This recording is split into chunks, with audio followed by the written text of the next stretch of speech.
আগের দিনের ভিডিও দেখে আপনারা নিশ্চয়ই বুঝতে পেরে গেছেন আমরা কোথায় এসেছি। হ্যাঁ, ঠিকই ধরেছেন, আমরা এসেছি কালনায়, 108টা শিবলিঙ্গ যেখানে অবস্থিত। আমরা সকাল উপোস করেই বেরিয়েছিলাম পুজো দেবো বলে। আপনারা যারা পুজো দেবেন তারা কিন্তু সকাল সকাল বাড়ি থেকে বেরিয়ে পড়বেন। আর এখানে তারাপীঠ বা বড় মায়ের মতো কোনো রকম সিস্টেম এখানে নেই, আপনাদের সব কিছু বাড়ির থেকেই নিয়ে আসতে হবে। তো আমরা আগেই শুনে নিয়েছিলাম, সেই মতো আমরা বাড়ির থেকে পুজোর সামগ্রী নিয়ে গেছিলাম।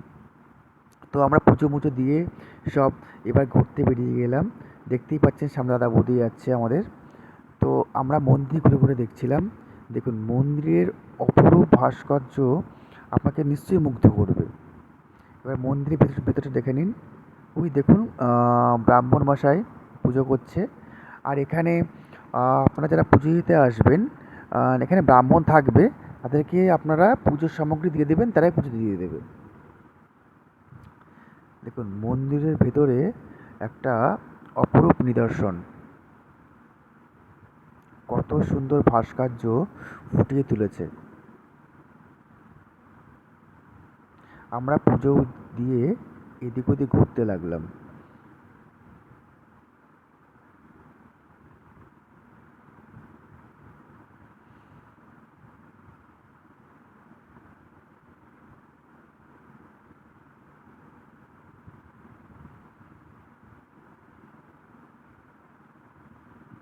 এটা হচ্ছে মন্দিরের ভেতরের আর একটা জায়গা, মানে অনেক মন্দির এখানে অবস্থিত।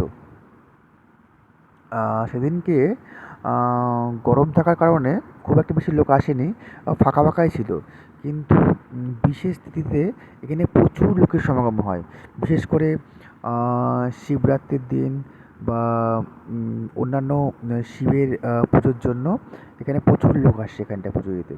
আর প্রত্যেকটা মন্দিরে শিবলিঙ্গ অবস্থিত। তারপরে এই যে একটা গাছ দেখতে পাচ্ছেন, এই গাছটা একটা বিশেষত্ব আছে। গাছটা হচ্ছে দুটো গাছের সংমিশ্রণ। আপনারা গাছটা ভালো করে দেখুন, আর অবশ্যই কমেন্ট বক্সে জানাবেন কোন কোন গাছ মিলে এই একটা গাছ হয়েছে। আর আশেপাশের পরিবেশটা দেখে আপনাকে অবশ্যই মুগ্ধ করবে।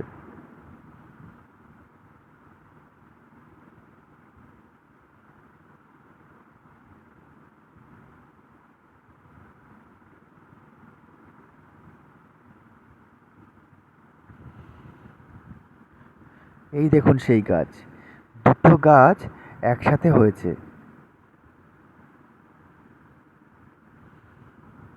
আমরাও সেদিনকে গরমের জন্য অনেকটা হাঁপিয়ে গেছিলাম, এই গাছের তলায় বসে বিশ্রাম নিলাম কিছুক্ষণের জন্য। তারপরে আবার বেরিয়ে পড়লাম কালনার যেখানে মূল 108টা শিবলিঙ্গ আছে তার উদ্দেশ্যে।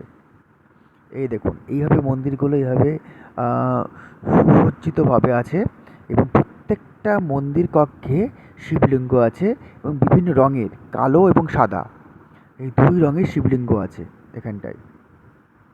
আমরা প্রত্যেকটা মন্দির বা প্রত্যেকটা শিবলিঙ্গ দর্শন করতে করতে সামনের দিকে এগিয়ে যাচ্ছি, এবং প্রত্যেকটা শিবলিঙ্গের ডিরেকশন চেঞ্জ হয়। আপনারা যখন যাবেন অবশ্যই খেয়াল করে দেখবেন যেখানে প্রত্যেকটা শিবলিঙ্গর কিন্তু ডিরেকশনটা চেঞ্জ হচ্ছে।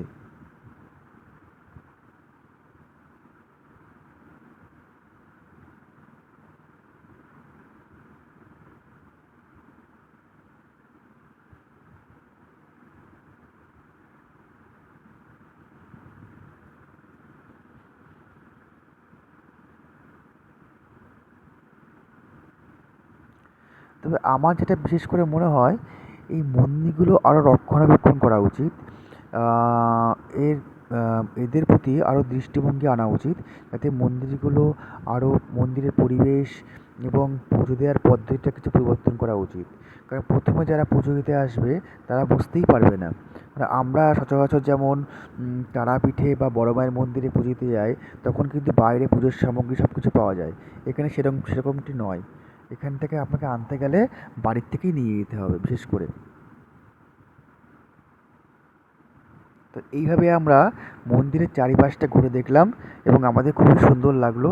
আপনারা যারা আসবেন তারা অবশ্যই হাতে সময় নিয়ে আসবেন, এবং মন্দিরের পরিবেশটা অবশ্যই আপনাদের ভালো লাগবে।